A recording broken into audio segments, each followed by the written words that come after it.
షిపోరా అంటే చిన్న ఆడపక్షి అని ఆమెకి పేరున్నదన్నమాట. ఆమె మోషే భార్య, సమయస్ఫూర్తి తెలిసిన స్త్రీ, ఓర్పు కలిగిన స్త్రీ, నేర్పు కలిగిన స్త్రీ. అందుకని ఈమెకి చిన్న ఆడపక్షి అని ఆమెకు పేరున్నది. సమయస్ఫూర్తి కలిగిన తెలివైన స్త్రీ అన్నమాట. ఈవిడ వారు ఆ రోజుని తండ్రి మంద మేపుచుండగా ఆ మందకి నీళ్లు పెట్టడానికి వారు ఆ మందంతకి నీళ్ళు పెట్టాలంటే చాలా టైం అవుతుంది కదా. చాలా టైం అయినప్పుడు తండ్రి కుమార్తెలను ప్రశ్నిస్తున్నాడు అన్నమాట. చదువు ఒకసారి. మా తండ్రి అయిన రఘుయేలు తన వచ్చినప్పుడు అతడు నేను ఇంత త్వరగా ఎట్లు వచ్చింది అని కుమార్తెలతో ఆయన అంటున్నాను. అన్నప్పుడు అందుకు వారు, ఐగుప్తుడు ఒకడు మంద కాపురం చేతిలో నుండి మమ్మల్ని తప్పించి ఒడిగా నీళ్లు చేరించి మన మందకు పెట్టినగా అతడు తన కుమార్తెలతో అతడెక్కడ ఆ మనిషిని ఎలా విడిచివచ్చింది భోజనమునకు అతను పిలుచుకుని రండి అని కుమార్తెలకు చెప్పారన్నమాట. ఆయన చెప్పినప్పుడు ఆ బిడ్డలకి ఆయన్ని తీసుకొచ్చినప్పుడు ఆయన గుణగణాలన్నీ కూడా ఎరిగాడు. ఆయన ఎరగేడు గుణగణాలన్నీ ఎరిగి నా కుమార్తెకి సరైన భర్త అని ఆ సిపోరానే మోషే గారికి ఇచ్చి పెళ్లి చేశారు. పెళ్లి చేసినప్పుడు ఆయన విద్యా నుండి వచ్చారు కనుక అక్కడ ఆ దేశంలో పరదేశంగా వెళ్ళాడు. ఆ దేశము ఆయనది కాదు కనుక ఆయన పరదేశం వెళ్ళాడు కనుక ఆమె ఆ రోజుని మోషేకు ఇవ్వబడినప్పుడు మోషేకు తన కుమార్తెనిచ్చి పెళ్లి చేశారు. పెళ్లి చేసినప్పుడు ఆమె కుమారిని కన్నప్పుడు మోషే నేను అన్య దేశములలో పరదేశమై ఉంటుంది అనుకుని వానికి గెర్షేము అని పేరు పెట్టారండి. అనగా ఈ స్త్రీ ఎంతో వినయం కలిగిన స్త్రీ, ఎంతో భయభక్తులు కలిగిన స్త్రీ. వారు ఎంతో భయభక్తులతో తండ్రి పెంచాడు. అదేవిధంగా తండ్రి చూసి మంచి ఒక యవనస్తుడిని ఆమెకిచ్చి పెళ్లి చేశాడు. అలాగే ఎంతో వివేకము వినయం కలిగిన ఈ స్త్రీ మళ్ళీ ఒక్కొక్క స్త్రీని కూడా మనం చూసుకుంటామమ్మా.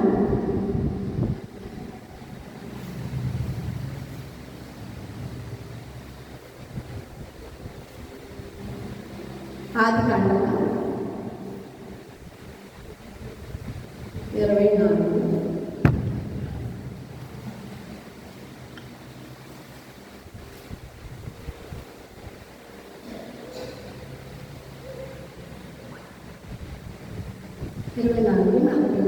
6 వచనం.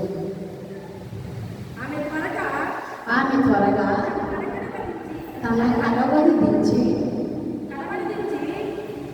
దించి త్రాగుము, నీ వంటిలకును నీళ్లు పెట్టేదనని చెప్పాను గనుక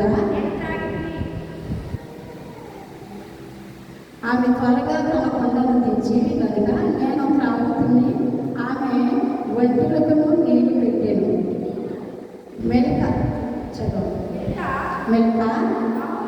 నహోరునకును కనిన కుమారులను బెతయేలు ఆమె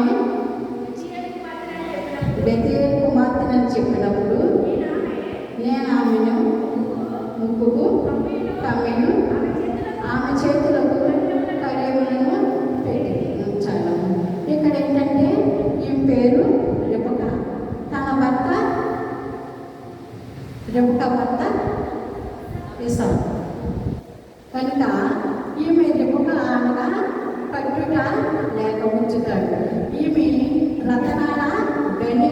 రెబెకా అనగా సహాయపడే మనసు గల స్త్రీ. ఆమె భర్తకు లోబడే మనసు గల స్త్రీ. ముందు కూడా భర్తకు లోబడిన స్త్రీ షిపోరా మోషే భార్య. భర్త ఏదంటే అదే, భర్త యుద్ధానికి జరుగుతున్నది, యుద్ధానికి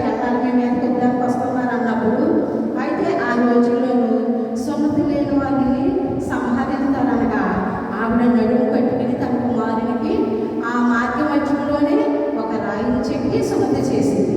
ఆమె ఎంతగానో భర్తకి లోబడి, భర్తకి వినయం ఇచ్చిన, భర్తకి పేరు తెచ్చిన భార్య సిపోరా. అలాగే ఈవిడ రెబెకా కూడా, రెబెకా అనగా సహాయపడే మనసు గల స్త్రీ. ఈమె ఆయన ఎన్ని గొంతులు ఉన్నాయో అన్ని గొంతులు కూడా ఎంతో భారం కలిగి, ఎంతో శ్రమ కలిగి ఆ ఒంట్లన్నిటి కూడా నీళ్లు పెట్టింది. అలాగే మన సంసార జీవితంలో మనకి ఎన్నో కష్టాలు వస్తాయి, ఎన్నో అవధుడుగులు వస్తాయి. అవన్నీ ఓర్చుకోవడానికి మనం ఓర్చుకోవాలి కనుక భర్తకు లోబడిన స్త్రీ అని ఇక్కడ ఆమె పేరు వచ్చిందనమాట. అలాగే మనము మన ఇంట్లో మన భర్తకే లోబడాలి. యజమానులు ఎలాంటి అయినా, ఎప్పుడు ఎలా ఉన్నా, కోపమైనా, లేకుంటే వాళ్ళు ఏది చేసినా మనము ఆ వ్యక్తికి భార్య అయ్యాం కాబట్టి మనము ఆ భర్తకు లోబడి ఉండాలి. అలాగే ఈవిడ అత్తమామలు ఎందుకు కూడా చాలా ప్రేమ కలిగిన ఆవిడ అన్నమాట. అలాగే మనం ఈ రోజుల్లో ఎంతమంది ఎలా నడుచుకుంటాము? అత్తగారు కోడళ్ళ రోజు నయోమిలా ఉంటున్నామా? లేకుంటే మన స్త్రీ కోడలను ప్రేమించే రూతులా ఉంటున్నామా? ఆమె బోయోజు పొలంలోకి వెళ్తున్నప్పుడు అత్త అడ్డుపెట్టలేదు. ఆమె వెళ్ళమ్మా నీ ఇష్టము అని ఆమె కోడలను పంపించింది. ఆమె కూడా అత్త మాటకు లోబడింది. అలాగే ప్రతి ఒక్కరు కూడా మన అత్త మామను ప్రేమించే వాళ్ళగా ఉండాలి. మనం కూడా మన కోడల్ని ప్రేమించే వాళ్ళగా ఉండాలి. అట్టి మనసు మనలో ఉంటేనే మన నిజమైన బిడ్డలము. మనకు అట్టి మనసు లేదనుకో మనం ఎన్ని చేసినా వ్యర్థము. అట్టి మనసు మనం కోడలనైనా మనం ప్రేమించాలి, మన అత్తగారినైనా మనం ప్రేమించాలి. ఈరోజు అత్తము, రేపటి కోడలు, రేపు కోడలు అత్త అవుతాం. కాబట్టి మనం బైబిల్లో వెలుగు కలిగిన స్త్రీలు ఇప్పుడు ఇద్దరు మన ముందు వచ్చారు. అలాగే ఆదికాండం 41 చూడండి.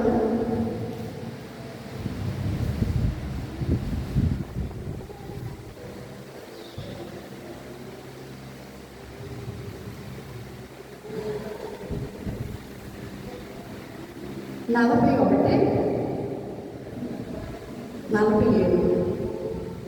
47 సమృద్ధిగా పంట పడిన 7 సంవత్సరములు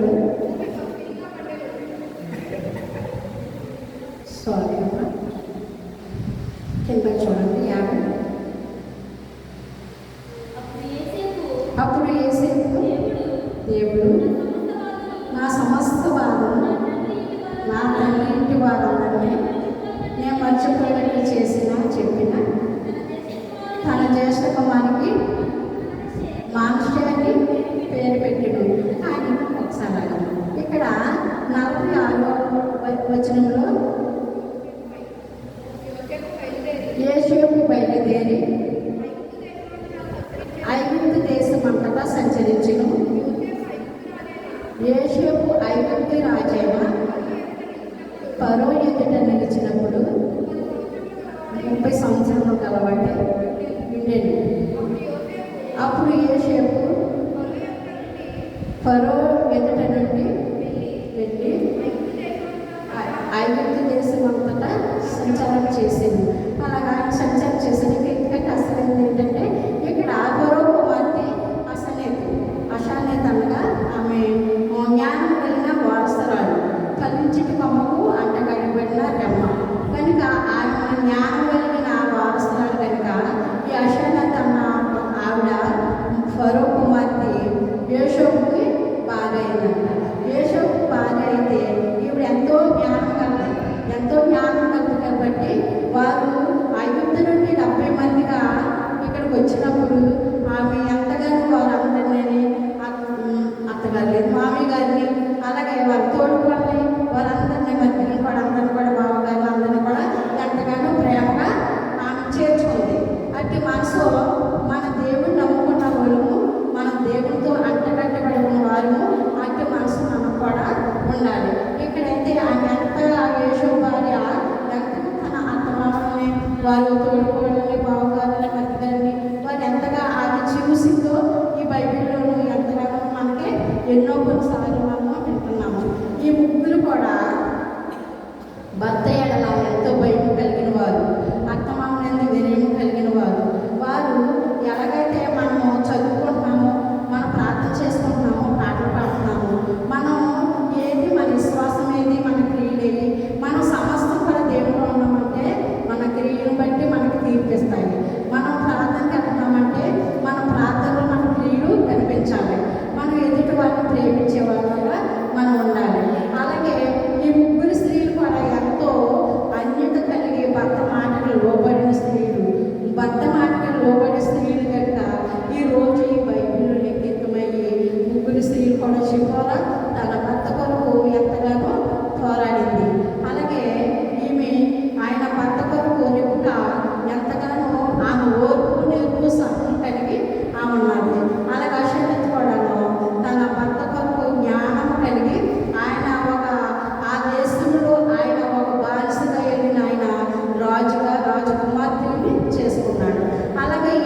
కలిగిన భర్తకే లోబడని స్త్రీలు కూడా ఒక ముగ్గురు చూపించి నేను ముగిస్తానమ్మా.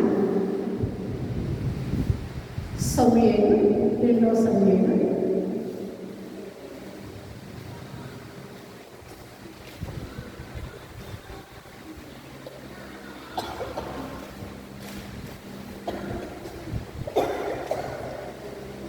2వ సమూయేలు 29 20 నిమిషం చదువు. 2వ సమూయేలు 4 20 తన ఇంటి వారిని దీవించుటకు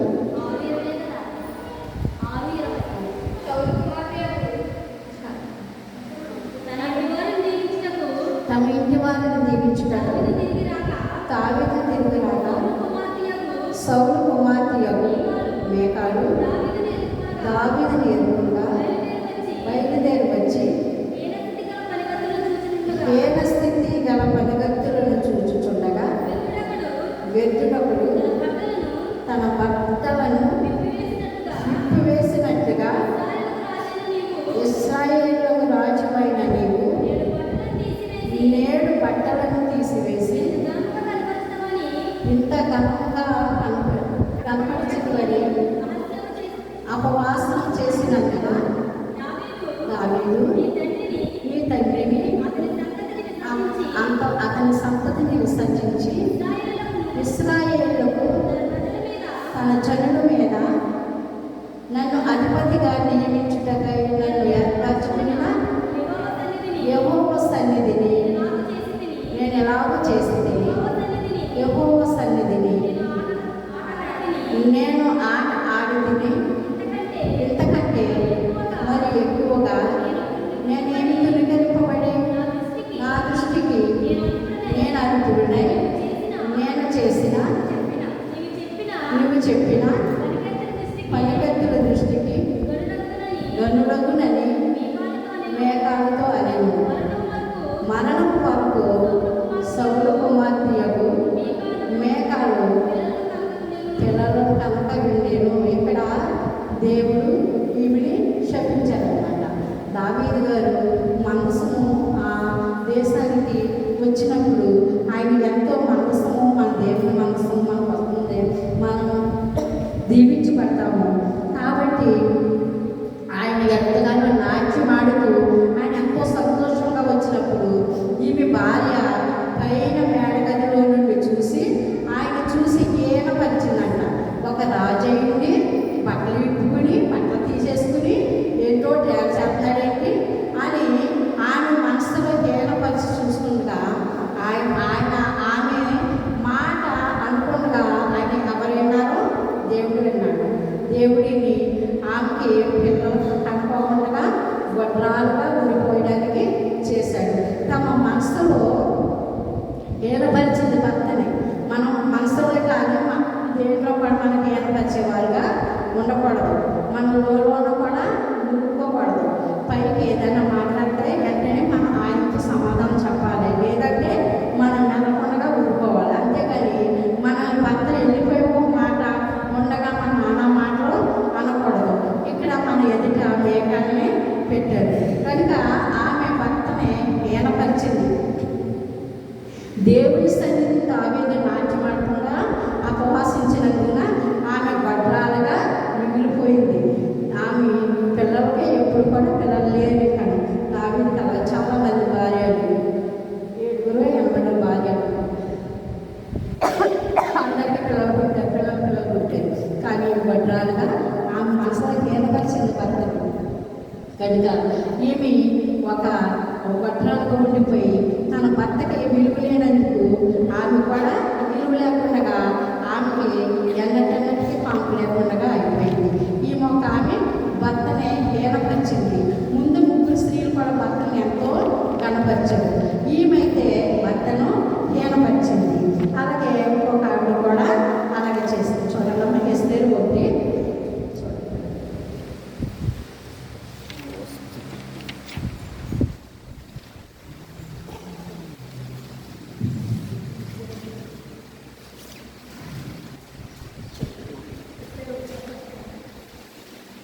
వస్తీ గురించి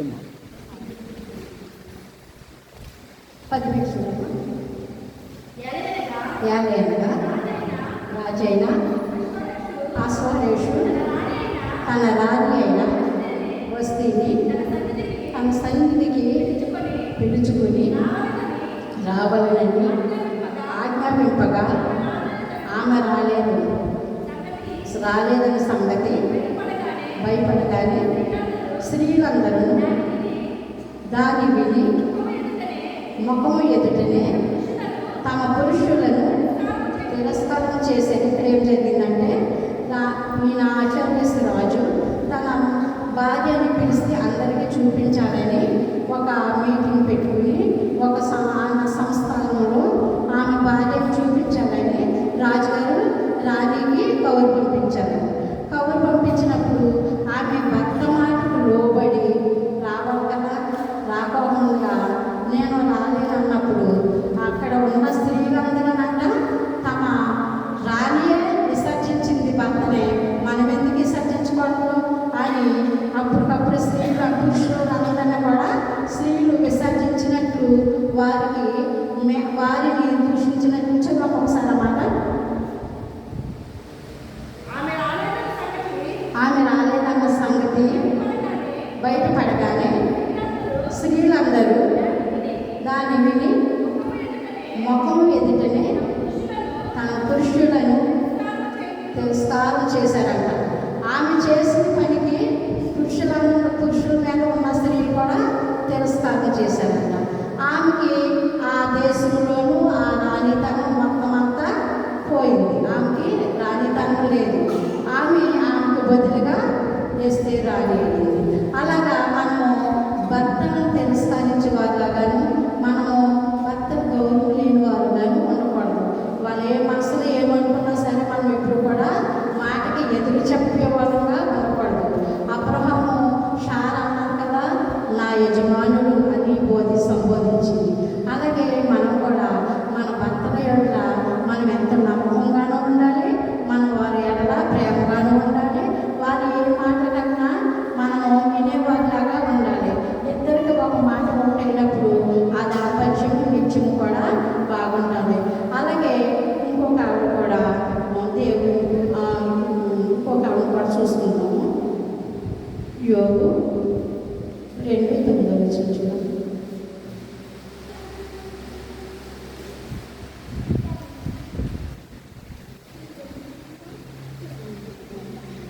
యోగు భార్య అతని భార్య వచ్చి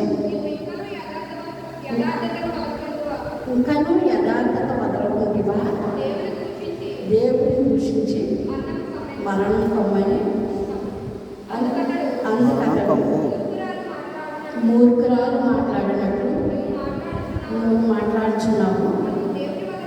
దేవుని వలన మనం మేలు అనుభవించింది, కీడు అనుభవించగలని అక్కడ ఆయన యోగు గారు తన భార్యతో మాట్లాడారు. ఈమె కూడా తన భర్తను ఎంతో హేళనగాను దేవుడు అంటున్నావు, దేవుడు అంటే నీకు ఎందుకు జరుగుతాయి, మన బిడ్డలు ఎందుకు పోతారు, మన ఆస్తి ఎందుకు పోతుంది, నీకు ఎందుకు అనారోగ్యం వచ్చింది, ఇంకా దేవుడు అంటావేంటి, ఇవన్నీ పోయినాయి, మన బిడ్డలు పోయారు, మన ఆస్తి పోయింది, నీ అనారోగ్యం పాడైపోయింది, నీకు ఆరోగ్యం లేదు, అనారోగ్యం వచ్చింది, ఇంకా నువ్వు చిన్నపిల్లలతో గోరు లేకుండా చిన్నపిల్లలతో నువ్వు ఇంకాను కోరుకుంటున్నావు. అలాంటప్పుడు నువ్వు దేవుడు అంటావేంటి, నువ్వు దేవుడిని వదిలే మనం బాగుంటాము అని ఈవిడ పలికిందనమాట. ఈవిడ తన భర్తను అతను దూషించిందంట. ఇలాంటి స్త్రీలాగా మనము ఉండకూడదు.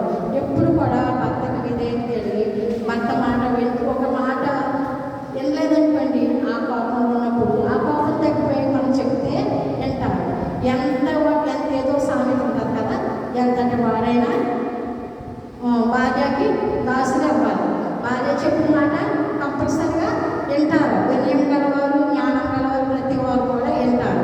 కానీ వినపోయినా మనము దాన్ని పట్టించుకోకూడదు. అది దేవుని దగ్గర మనము చెప్పాలి, దేవునికి మొరపెట్టాలి. ఆ మాటలో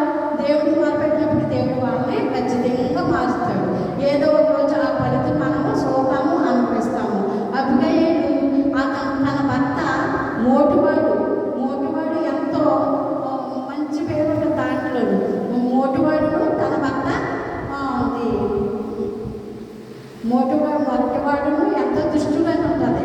అలాంటి భర్తకి ఆమె లోబడింది తన భర్త కొరకు లోబడింది. దావీదు ఆ రోజున వారికి చేసిన ఉపకారానికి బదులు అపకారంగా మాట్లాడినప్పుడు ఈమె ఎంతగానో జ్ఞానం కలిగి మాట్లాడింది. ఆ మాటలన్నీ మనం మరలా తన భర్తకు చెప్పినప్పుడు అప్పుడు ఆ మాట విని అక్కడే గుండె పగిలిపోయి చనిపోయాడు. మన పరిస్థితి ఎలాంటిది? నువ్వు ఎలా చేసావు, మనకి ఎంత ఉపకారం చేశావు దావీదు గారు